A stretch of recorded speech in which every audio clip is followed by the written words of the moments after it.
వి gold trusted gold buyers తాకట్టులో ఉన్న బంగారాన్ని విడిపించి ఈ రోజు ఉన్న మార్కెట్ ధరకే కొనబడును. మరిన్ని వివరాలకు సంప్రదించండి 7710 రాష్ట్రంలో ఉన్నటువంటి 26,000 చెర్లలో 100 కోట్ల చేప పిల్లలను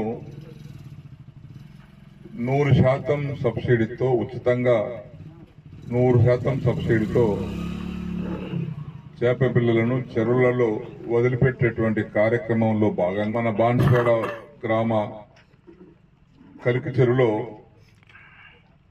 1,71,000 చేప పిల్లలను వదిలిపెట్టినటువంటి సందర్భంలో ఈ రైతులు పండించే ధాన్యం మనకు మొత్తం 3 లక్షల మెట్రిక్ టన్నులు. 3 లక్షల మెట్రిక్ టన్నులకు వచ్చేటువంటి ఆదాయంలో రైతులు ఏ విధంగా అయితే ఎక్కువ ధరకు రావాలని అమ్ముకోవాలని చూస్తారో మీరు కూడా ఇది కూడా మీ వస్తువు మీ పంట తినేవాడి షోకులుంటే 10 రూపాయలు ఎక్కువ పెట్టి కొంటాడు. మనం తక్కువ ధరకు అమ్ముకొని మనం ఎందుకు నష్టపోవాలి? చేపలు అందులో చేపల గిరాకీ కూడా మంచి, ఎందుకంటే మా ఇంట్లో కూడా నేను చేపలు ఎప్పుడు అనిపిస్తాను. చేపల వల్ల ఏంటంటే ఆరోగ్యం, హార్ట్ అటాక్ రాదు. ఇప్పుడు చాలా మందులలో చేప నూనె వాడతారు, టాబ్లెట్లలో చేపలతో తీసిన నూనెను వాడతారు. ఆ విధంగా చేప తినటం వల్ల ఆరోగ్యానికి ఏం దోఖా లేదు. ఇంకా ఏదైనా తింటే దోఖా, దానికి కొవ్వు వస్తుంది, ఫ్యాట్ వస్తుంది అంటారు, కానీ ఇదేది తింటే దోఖా లేదు చేపతో. చేప తింటే మన పోయిన రాష్ట్రపతి గారు పశ్చిమ బెంగాల్ ప్రణబ్ ముఖర్జీ గారు ఆయన బ్రాహ్మణ్,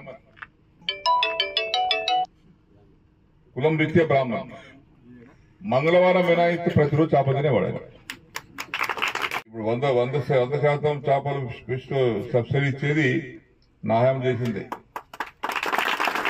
ఆనాడు సీఎం గారు చెప్తే ఎంత సబ్సిడీ ఇస్తాం అట్లా ఇట్లా చర్చ జరిగిన తర్వాత ఆనాడు సీఎం గారు ఏమన్నారంటే, శ్రీరన్న ఈ మళ్ళీ సబ్సిడీ కొంత వాళ్ళు కొంత అంటే వాళ్ళు అడిగలు కడతారు, మళ్ళీ బ్యాంకు వచ్చేస్తారు. ఇక్కడ 100% సబ్సిడీ ఇస్తామని చెప్పి ఆనాడు కేసీఆర్ గారు ముఖ్యమంత్రి ఉండగా చెప్పాలి. ఎవరు ఏ రాయంలో ఏం జరిగిందో చెప్పకపోతే మనకు తప్పవుతుంది.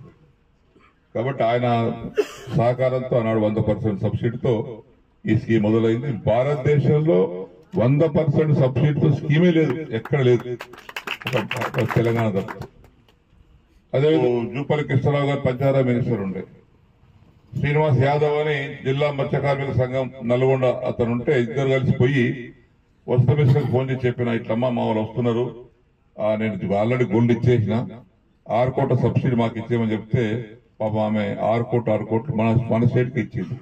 అది ఇచ్చిన తర్వాత సీఎం చెప్పిన, ఇట్లా చేసాం సార్ మేము 6 కోట్లు తెప్పించుకు ఇచ్చినామంటే, శ్రీరణ గాడికి మనం బిచ్చమెత్తులు ఎందుకు, మనం ఇస్తాం సబ్సిడీ, వాళ్ళు వెళ్ళి అడిగేది మన దగ్గర లేవా మనం ఇస్తామని చెప్పి 75% సబ్సిడీతో గొర్రెలు ఇచ్చినటువంటి పథకం కూడా నేను పెట్టింది సీఎం గారు కేసీఆర్ గారు.